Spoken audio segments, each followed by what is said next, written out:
4년 전에 일본을 이제 회원들을 한 30명 데리고 일본을 연수로 갔어요. 연수로 갔는데 보니까 길을 지나다 보니까 간판에 보니까 뭐라고 되어 있냐면 10년 묵은 얼룩 빼줍니다.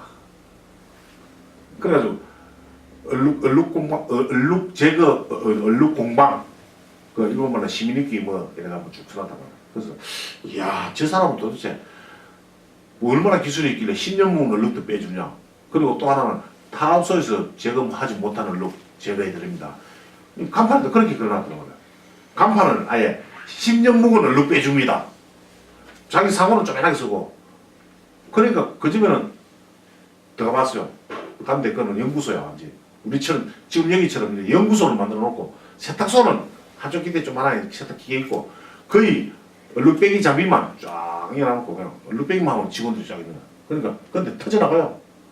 일본도 마찬가지.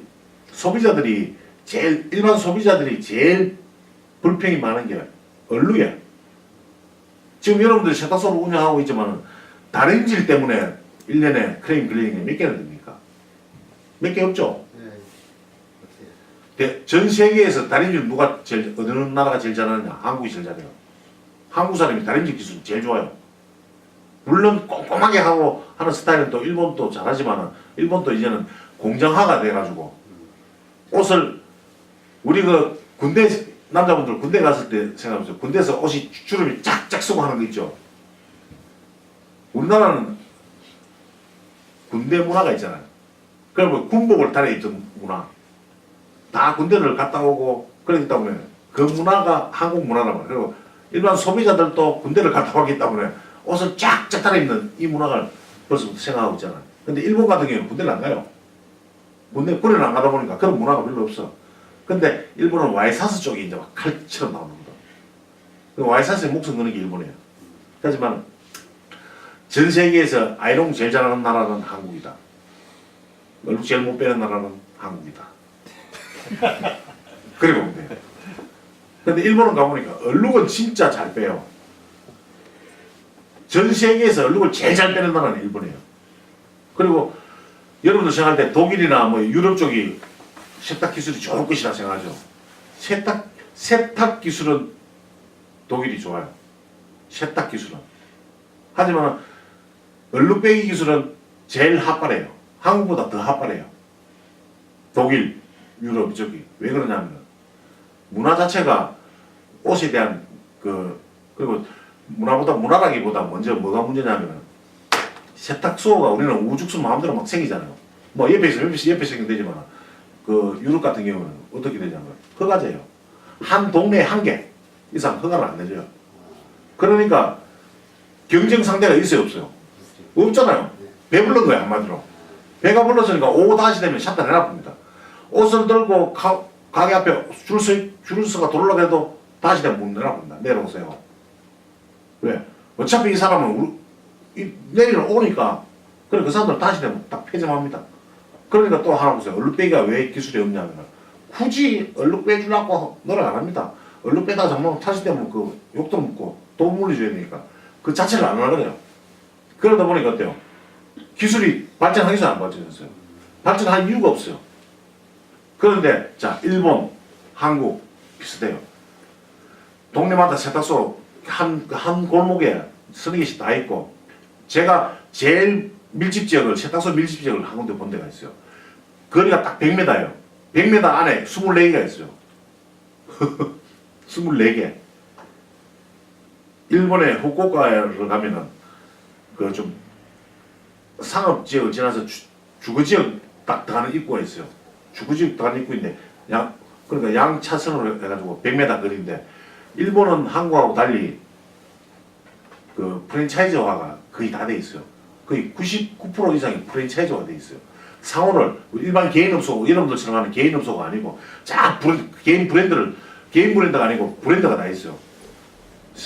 셰코샤 하면 셰코샤, 또야 그다음에 화이트 큐빅 여러분들 제일 잘하는 화이트 특급 그게 화이트 큐빅이거든요. 일본에서 제일 많은 거예요. 그런 메이커들이 동네가 하나 딱 생기고 밀집지역이 있으면은 거기에 자기들 메이커가 다 들어가는 거야. 그러니까 옆에 막 쫙 붙는 거야. 그래서 자 그 100m 안에 24개 세탁소가 있는데 그 24개 세탁소가 다 잘 되겠습니까? 안 된단 말이에요. 거기서 경쟁이 엄청 치열해요. 그러면 남들이 하지 않는 그런 특별한 세탁 기술이 있어야지 살아남는다는 거예요. 그러다 보니까 첫째, 웨트 클리닝. 일본 같은 경우에는 땀을 많이 흘려요. 땀을 무지무지 많이 흘린다고. 그 땀을 흘리니까 물빨래를 많이 해야 돼요. 그러다 보니까 물빨래 기술 녹화하고 있어요. 물빨래 기술이 전 세계에서 최고예요. 지금 미국 같은 경우에는 웨트 클리닝이 이제 아주 붐이 많이 일어났어요. 왜 그러냐면 환경 규제가 들어오는 바람에 버커로 세탁을 못하게 해요. 여러분들 버커로는 이태리에서부터 독일, 유럽 쪽에서부터 시작해서 미국까지 다 지금 버커로 세탁을 하고 있단 말이에요. 석유계 세탁은 안 했어요. 석유계 세탁을 하는 게 아시아권에서 했단 말이에요. 하고 있다고. 일본, 한국, 중국 이쪽에서는 거의 하는 게 석유계로 가지고 세탁을 하고 있고, 그 다음에 유럽, 미국 이쪽은 전부 다 버커로를 가지고 세탁을 하고 있어요. 근데 버커로 같은 경우에는 환경규제에 이번에 딱 걸렸어요. 몇 년 전에. 왜 걸렸냐면 수질 오염을 시켜요. 버커로 액이 무겁잖아요. 무게가. 기름보다 몇 배 무겁겠어요. 물보다 2배 무거워요. 2배 반. 그럼 무겁다 보니까 어때요? 땅에 떨어지면 땅속으로 파고들어요. 거의 뭐 한 20m 이상 땅속으로 파고든다고. 그러다 보니까 밑에 지하수가 흐르잖아. 그 지하수로 오염시키니까 사람이 먹는 물에 암 발생을 시키고 이런 논문 결과가 나와가지고 미국에서 버커로를 쓰지 마라. 그런데 그 많은 버커로 쓰는 사람들 하루아침 바꾸기 힘들잖아요. 그러다 지금 계속 서서히 바뀌어 나오고 있어요. 그래서 그 대안책이 뭐냐? 갑자기 버커로에서 물로 가지는 못해. 그 사람들은 미국 지금 이 장면이 미국으로도 나갈 거예요. 왜? 내일 거짓말 할 수는 해야 돼요. 기름 버커로 세탁하던 사람이 물로 세탁하려면 기술이 없어서 못해요. 그래 그 중간에 뭘 결정하냐면 하이드로카본이라고 하는 기계를 여러분 들어봤죠? 하이드로카본 기계가 뭐냐면 그거예요. 석유를 주 용제로 한 세탁기계예요. 그러니까 지금 현재 우리가 쓰고 있는 기계 이거는 하이드로로 소리는 안 하잖아요. 그죠? 하이드로 용제가 별도로 있는 게 아니고 하이드로카본이라고 하는 기계에 쓰는 용제는 석유계예요. 그런데 그 기계를 하이드로카본이라고 하는 이유는 우리는 세탁을 하고 건조를 하고 따로따로 기계를 쓰잖아요. 그죠? 세탁기 한 대, 건조기 한 대 쓰잖아요. 근데 이 두 개 합쳐놓은 게 세탁에서 건조까지 다 돼 나오는 거예요. 버커로 기계가 세탁에서 건조까지 다 돼 나오는 거죠. 그죠? 그거하고 똑같은 기계에다가 용제를 석유계를 바꾼 거예요. 바꿨는데 그것도 문제가 있는 거예요. 버커로가 세척력이 좋아요. 석유계 세척력이 떨어지죠. 떨어지는데도 불구하고 왜 지금 이제 못 쓰느냐? 소방법에 걸려요. 그건 또. 인화성 물질이니까 불이 나요. 그러니까 세탁소 불 나면 골치 아프잖아. 버커로는 불이 안 나잖아. 근데 솔벤트는 불이 나니까 소방법에 걸리니까 이거마저도 쓰지 마라. 그럼 어떻게 할 거냐? 물로 가야 돼. 결국은 물 세탁을 해야 돼.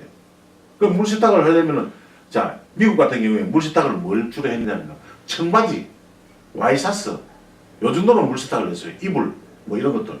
그 정도의 물 기술을 가지고 과연 수모 제품이나 실크 제품 그 특히 미국 같은 경우에는 파티를 많이 하잖아요. 파티를 하면 파티복 같은 거 이런 걸 세탁할 수 있겠냐 말이에요. 못했거든. 그러니까 어떻게 했어요? 난리가 난 거야. 그러다 보면 웨트 클리닝 기술을 한 8년 전부터 한 8년 됐을 거예요. 8년 전부터 웨트 기술이 미국에서 막 이걸 배우자 해가 전 세계에 있는 웨트 기술을 잘하는 곳이 어디냐 이제 이런 걸 따지다 보니까 아까 좀 전에 얘기했듯이 일본은 왜 웨트 기술이 발전되냐면 일본이라 하는 나라를 여름에 한번 가보세요. 가면은 한마디로 더 죽습니다. 땅 밑에 일본이 어때요? 지열이 많잖아요. 밑에 용암이 벌벌벌 끓고 있고 화산 폭발도 하고 하는 나라가 일본 아닙니까? 지열이 엄청나게 나요. 그러다 보니까 땀이 엄청 흘리죠. 땀을 너무 많이 흘리다 보니까 그럼 옷을 벗으면 될 거 아니냐. 여러분 이게 있어요. 일본 같은 경우는요. 선진국입니다. 선진국이라 한다 첫째 의복 생활을 보세요. 선진국의 의복 생활이 막 반팔 티 입고 다닙니까? 안 입습니다. 그 더운 여름에, 찌든 여름에도 와이셔츠 입고 양복 입습니다. 왜? 에어컨 시설이 다 잘 돼 있으니까, 사무실 들어가니까. 그리고 전 세계에서 양복을 제일 많이 입는 나라가 일본이에요. 왜? 일본은 나라는 적지만은 전 세계를 커버하는 영업을 하고 있잖아. 그리고 공장이 많은 게 아니고 영업을 많이 하고 생산을 하는 건 일본에서만 생산하는 게 아니고 전 세계에다가 생산 기지를 두고 판매하는 나라단 말이에요. 그러다 보니까 비즈니스를 많이 하잖아요. 영업 사원이 많잖아요. 그러다 보니까 와이셔츠 문화, 그 다음에 양복 문화가 많아요. 그러니까 땀을 많이 흘리잖아, 또. 어쩔 수 없이 반티를 입고 다니고 싶어도 입고 다니지를 못해. 우리나라 같으면 서울 경기권이나 양복과 와이셔츠를 많이 입고 지방으로 내려갈수록 양복, 와이셔츠 많이 안 입잖아요. 근데 일본 전역이 다 그렇게 돼 있어요. 양복과 와이셔츠 문화가 돼 있어요. 그러다 보니까 이 양복을 땀을 많이 흘리면은 특히 또 일본 사람들이 좋아하는 색깔이 뭐냐면 찐곤색이에요. 찐곤색. 여러분 아시잖아요. 찐곤색 그 검정색이랑 마찬가지예요. 근데 그걸 입으면은 땀이 흘리면 어떻게 돼요? 이렇게 소금기가 싹 있어요. 이거 그 양복 물에 안 빨고는 빠지겠어요? 드라이로 빠집니까? 절대 못 빼요. 그러다 보니까 일본은 3, 40년 전부터 웨트 클리닝 기술이 아주 발전되어 있어요. 물 세탁하는 기술이. 그는 나라에서 규제를 해가지고 너는 물에 빨아라. 버커로도 못 쓰고 뭐 솔매도 쓰지 말고 물에 빨아라. 이런 규제도 없어요. 없지만은 일본이나 하는 나라는 벌써 옛날부터 소비자의 요구에 의해서 드라이클닝보다는 물빨래를 선호하면서 또 하나 뭐냐면 국민성이, 이거는 국민성이라기보다 세탁업자들이 소비자들한테 홍보를 잘 해가지고 일반 드라이클리닝 하면은 이런 것이 빠지지 않습니다. 그런데 웨트 클리닝을 하면은 이런 게 좋습니다. 일본에는 물 세탁하는, 우리 시기말은 물 세탁이라 하잖아요, 그죠? 그런 물 세탁이라는 말을 변형해가지고 여러 가지 좀 고급스러운 말을 많이 써요. 첫째 쓰는 게 드림워시라고 합니다. 드림워시. 꿈의 세탁, 드림. 꿈의 세탁이라고 하고, 또 아니면 또 아쿠아 세탁이라고 하기도 하고, 그 다음에 또 웨트 클리닝이라고 하기도 하고, 그 여러 가지 말을 많이 써요. 그래서 뭐냐면 드라이 클리닝은 여러분도 아시다시피 드라이 클리닝은 쉽잖아요. 큰 기술이 필요 없어요. 근데 웨트 클리닝은 어때요? 기술이 필요하잖아. 그러다 보니까 기술이 필요하다 보니까 어때요? 요금을 일반 드라이 클리닝 요금하고 같이 받을 수는 없잖아. 그래서 50%가 비싸요. 드라이 클리닝 요금에 좀 되게 물컵 좀 주세요. 제가 말을 많이 하니까 입이 많이 타요.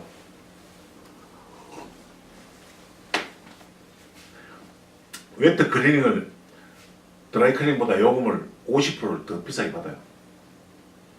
그럼 웨트 클리닝을 해놓고 나면 옷이 달라요. 여러분도 아시잖아요. 그죠? 옷이 첫째 체육관부터 좋고, 그러다 보니 소비자들은 그걸 인정을 해요. 그래서 요금을 충분하게 지불을 합니다. 페이를. 그리고 손님들이 맡기면서 이거는 웨트 클리닝 해주세요. 벌써 손님들 입에서 웨트 클리닝 해주세요. 이건 드라이 클리닝 해주세요. 우리 지금 한국에서 지금 세탁 일반 소비자들이 제일 바꿔야 될 말 중에 하나 뭔지 압니까? 소비자들이 세탁소에 와서 드라이 해주세요 그러잖아요. 그죠? 우리는 전부 다 그럼 다 드라이를 받잖아요. 근데 클리닝 해주세요 이렇게 해야 돼요. 클리닝이라는 말 속에는 뭐가 들어갑니까? 모든 게 웨트 클리닝 들어가고 드라이 클리닝 들어가고 뭐 그 수세 들어가고 다 들어가잖아요. 클리닝 우리 앞으로 방송이라든지 뭐 TV 방송이라든지 이쪽으로 할 때 그 말을 바꿔줘야 돼. 클리닝이 세탁소는 클리닝하는 곳이다. 클리닝 쪽으로 바꿔줘야 돼요. 그리고 세탁소라는 이름은 일본 말입니다. 따지고 보면은 우리가 세탁소라는 이름은 클리닝 물론 클리닝이 영어로 이제 세탁이란 말이겠지만 근데 클리닝 해주세요라고 말했을 때는 우리가 여러분 생각해보세요. 뭐든지 할 수 있잖아. 물 세탁소 할 수 있고 기름 세탁소 할 수 있고 다 그 속에 다 포함되니까. 근데 드라이 해주세요. 세탁소 소비자들 맡기는데 드라이 해주세요. 이런 소리 하잖아. 그러면 우리가 또 발목이 잡히잖아. 드라이 해줘야 되는데 물빨래 하면 우리가 죄 짓는 기분을 하고 있단 말이야. 이 문화를 우리가 바꾸는 문화로 슬로건을 하나 만들어야 돼. 홍보국장님. 예. 그걸 꼭 들어놓으세요. 예, 알겠습니다. 클리닝 해주세요. 예. 소비자들한테 앞으로 홍보할 때는 클리닝 해주세요. 우리 세탁소는 드라이 클리닝이 있고 웻 클리닝이 있습니다. 소비자의 선택에 따라서 할 수 있습니다. 근데 웻 클리닝은 특수 기술로 해서 수용성을 더 잘 빼는 기술입니다. 드라이 클리닝은 물로서 세탁하는 것이 기름으로 세탁하기 때문에 무엇이 빠지지 않습니다. 이런 걸 그런 걸 명확하게 집어줘야 돼. 제일 발목 잡히는 게 그거 아닙니까? 우리가 기술을 배우는 것도 좋지만은 소비자 인식은 하나하나 바뀌어 나가야 되는 거예요. 그러기 위해서 세탁 교실이 지금 하고 있는 게 뭐겠습니까? 공동 브랜드화를 지금 하고 있잖아요. 여러분들 잘 한번 들어보세요. 공동 브랜드화 저거 너무 허황된 소리 아닙니까? 절대 아닙니다. 지금 여러분들 이거 잘 들어놓으셔야 돼요. 저도 프랜차이즈를 오래 한 사람이에요. 일본이 프랜차이즈 막 성공해가지고 막 되는 게 한 50년 전부터 해가지고 한 20년 전까지만 해도 아주 성장이 왔어요. 개인 점포, 지금 여러분들이 하고 있는 이런 개인 점포가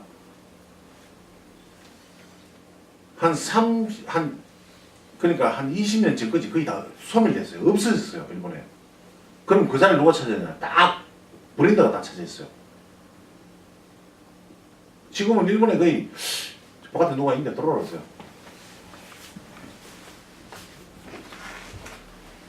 저기 들어오세요.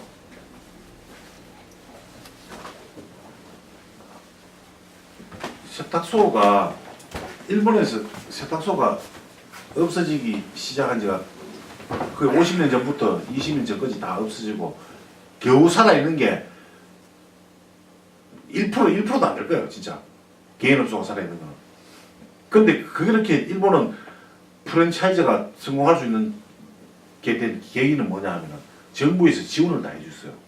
기업하라. 지금 우리 공동 브랜드가 아니고 지금 우리 지금 중소기업을 살리기 위해서 그걸 지금 한국에서 하고 있는 게 뭡니까? 협동조합을 하고 있죠. 일본도 처음 시작할 때 그런 식이었어요.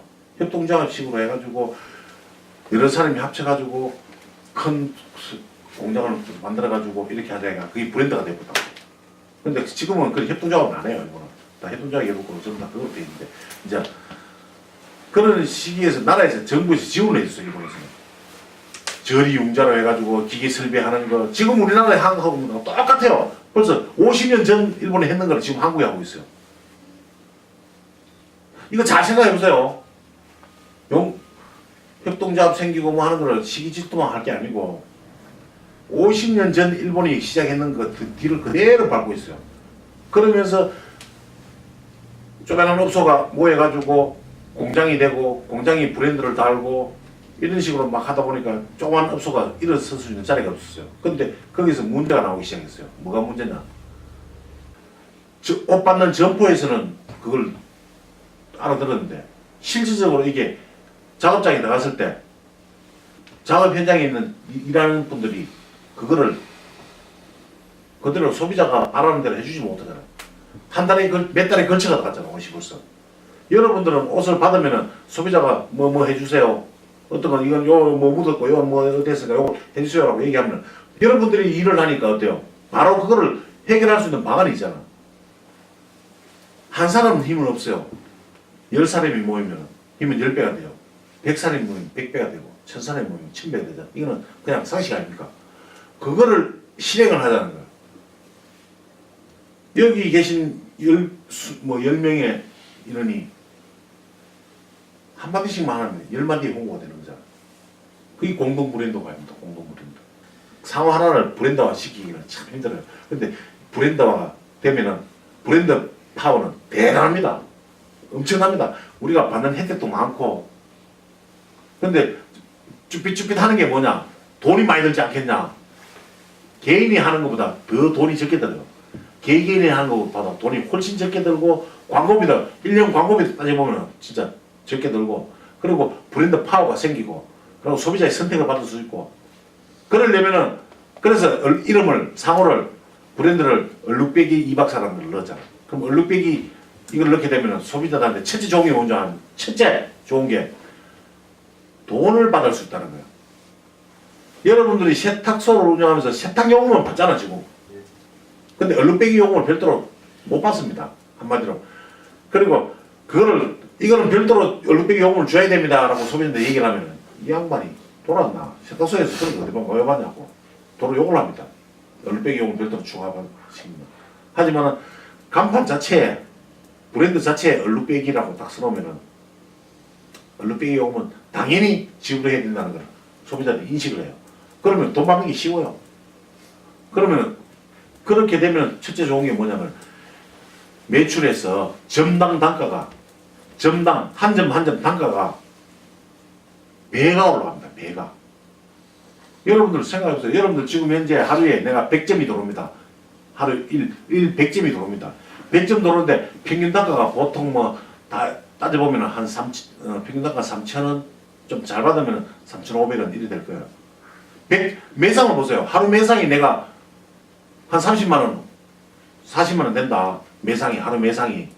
그럼 그거 뻔한 거 아닙니까? 거기에서 들어오는 점수 따져보면 하루에 100개 들어오면 점당 단가가 3,000원이야. 3,000원. 그러면 얼룩배기 이박사라는 이런 브랜드를 내가 간판을 달려놓고 들어오면 얼룩배기 기술을 배워가지고 해야 되지.